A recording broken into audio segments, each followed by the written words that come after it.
Alors, pour illustrer le mécanisme de la gestion des processus sous Unix, on a un extrait de code qui contient donc d'une part des directives d'inclusion d'entête sur sur des éléments de la bibliothèque standard du C, euh, des éléments qui permettent de faciliter les entrées-sorties ou de récupérer les constantes d'erreur.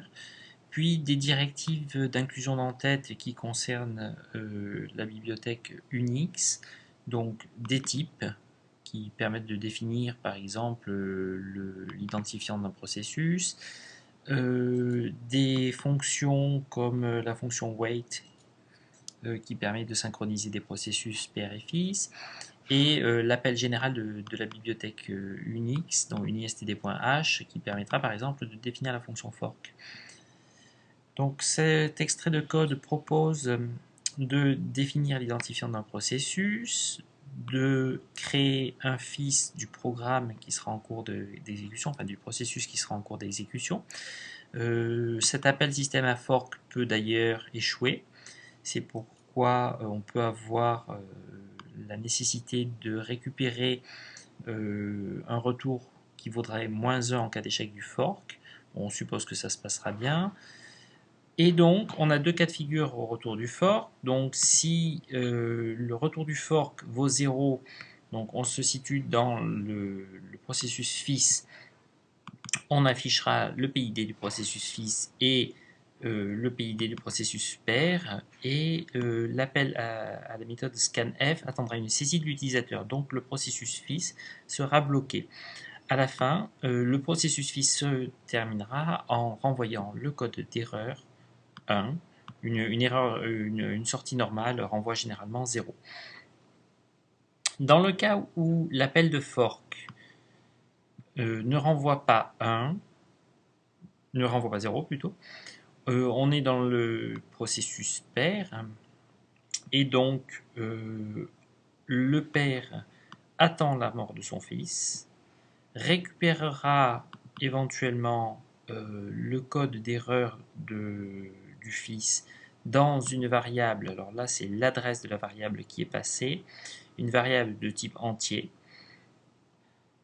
à l'aide de la fonction wait, hein, donc il se synchronisera sur le fils.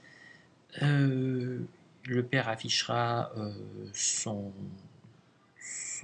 PID, et il affichera le PID de son fils, puisque la fonction fork, dans ces cas-là, retourne le PID du fils.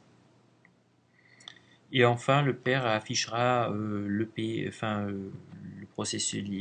du processus dont il est le fils. Comme c'est lancé depuis un terminal, ce sera le PID du terminal. Enfin, le père se bloquera en attente d'une saisie d'un utilisateur. Donc la fonction scanf, elle prend une chaîne avec un paramètre qui permet de définir quel est le type de saisie qu'on attend de l'utilisateur. On n'en fait rien du tout, mais c'est juste pour bloquer le processus. La bibliothèque, enfin le langage C prévoit qu'un programme commence toujours par la fonction main et cette fonction renvoie un entier. On a une constante qui est exit success, qui est définie dans la bibliothèque standard du C dans stdlib.h. Voilà. Donc, si on compile ce programme et qu'on l'exécute,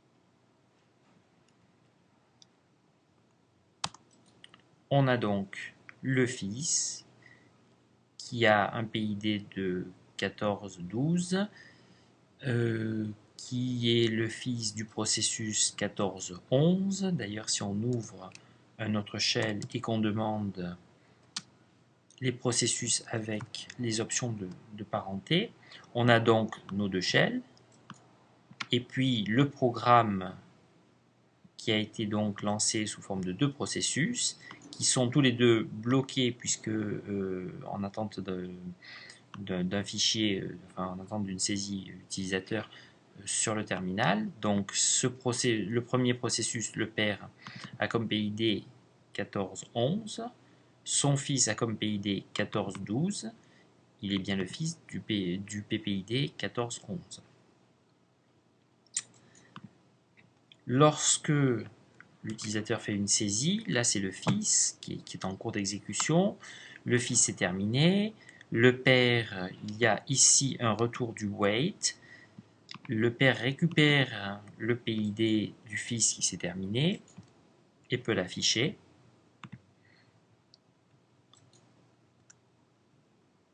Et on voit que le code d'erreur qu'on avait demandé, donc qui est renseigné par la fonction wait, on était sorti en mettant 1 et on récupère à la fin un code d'erreur de 256. Alors généralement, les Unix commencent à ajouter 255 à tous les codes d'erreur qui sont envoyés.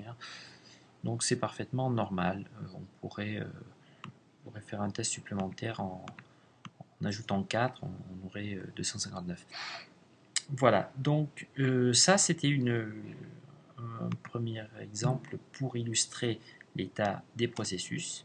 Donc là maintenant, tous les processus qui étaient en attente de saisie utilisateur se sont arrêtés, l'un en renvoyant l'erreur 1 et l'autre normalement au retour de la fonction main.